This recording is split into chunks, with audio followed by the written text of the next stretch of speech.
అది వనం కాదు, భక్తజనం. కోట్ల మంది జనం ఒక్కటైన ప్రదేశం. ఆసియా ఖండంలోనే అతిపెద్ద గిరిజన జాతర తెలంగాణ కుంభమేళ మేడారం. కానీ మనం ఎంతో భక్తితో కొలిచే ఈ జాతర వెనుక ఉన్న అసలు చరిత్ర ఏంటి? బయట ప్రపంచానికి తెలిసింది ఒక కథ అయితే, మేడారం అడవి బిడ్డల గుండెల్లో, అక్కడి గుడి గోడల మీద లిఖించబడిన చరిత్ర మరొకటి. అసలు చరిత్రలో కాకతీయుల యుద్ధం జరిగిందా? మేడారం 2 సంవత్సరాలకు ఒకసారి మాత్రమే ఎందుకు చేస్తారు? లేక ఇది సృష్టి రహస్యమా? వీడియో చివరి వరకు చూసి ఏది నిజమో మీరే నిర్ణయించుకోండి. ముందుగా మనందరికీ తెలిసిన సినిమాల్లో, పుస్తకాల్లో చూసిన మొదటి కథలోకి వెళ్దాం. సుమారు 800 ఏళ్ల క్రితం కాకతీయ చక్రవర్తి ప్రతాపరుద్రుడి ఏలుబడి. అప్పట్లో మేడారం ప్రాంతాన్ని గిరిజన రాజు పగిడిద్దరాజు అతని భార్య సమ్మక్క పరిపాలించేవారు. అది ఒక భయంకరమైన కరువు కాలం. వర్షాలు లేక పంటలు పండగ గిరిజనులు ఆకలితో అలవటిస్తున్నారు. సరిగ్గా అదే సమయంలో కాకతీయ సామ్రాజ్యం నుంచి ఒక ఆజ్ఞ వచ్చింది. కప్పం కట్టాల్సిందే అని. మా ప్రజలు ఆకులు అలమలు తిని బతుకుతుంటే మేము పన్ను ఎలా కడతాం అని పగిడిద్దరాజు ఎదురు తిరిగాడు. అది సహించని కాకతీయ రాజు యుద్ధం ప్రకటించాడు.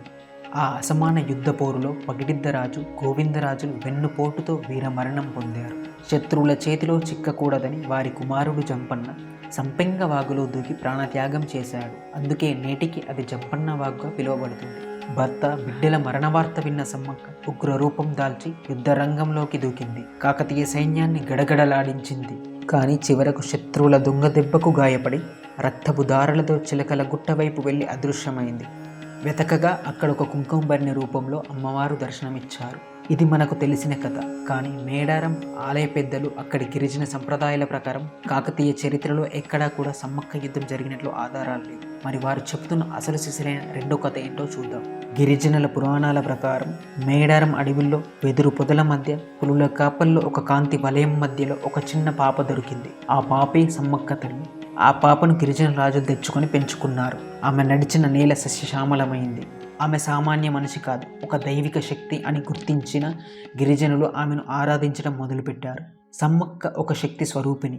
ఆమె మహిమలను ఒక మంత్రగాడు పసిగట్టాడని తెలిసి అడవిలోకి వెళ్లి స్వయంగా తన అవతారాన్ని చాలించి కుంకుమబరిణి రూపంలో స్థిరపడింది. బయట ప్రపంచంలో సమ్మక్క కూతురు నాగులమ్మ అని నమ్ముతుంటారు. కానీ సమ్మక్క మరియు నాగులమ్మలు అక్కా చెల్లెళ్ళు. వీరిద్దరిని పగిడిద్దరాజు వివాహం చేసుకున్నాడు. వీరికి పుట్టిన బిడ్డే సారలమ్మ మరియు జంపన్న. అసలు ఈ జాతర 2 ఏళ్లకోసారి జరపడానికి కూడా ఒక కారణం ఉంది. పూర్వం గిరిజనుల దగ్గర ప్రతి ఏటా పండుగ చేసే ఆర్థిక స్తోమత ఉండేది కాదు. అడవి ఉత్పత్తులు అమ్ముకొని 2 ఏళ్లకోసారి జాతర చేసేవారు. అదే ఆనవాయితీగా మారింది. మీరు ఏది నిజం అని నమ్ముతున్నారు? చరిత్రకారులు రాసిన యుద్ధమా, లేక గిరిజనులు తరతరాలుగా కాపాడుకుంటున్న ఈ సృష్టి రహస్యమా?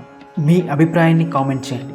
ఏది నిజమైన మేడారం ఒక నమ్మకం, కోట్లాది మంది విశ్వాసం. ఈ వీడియో నచ్చితే లైక్ చేయండి, షేర్ చేయండి.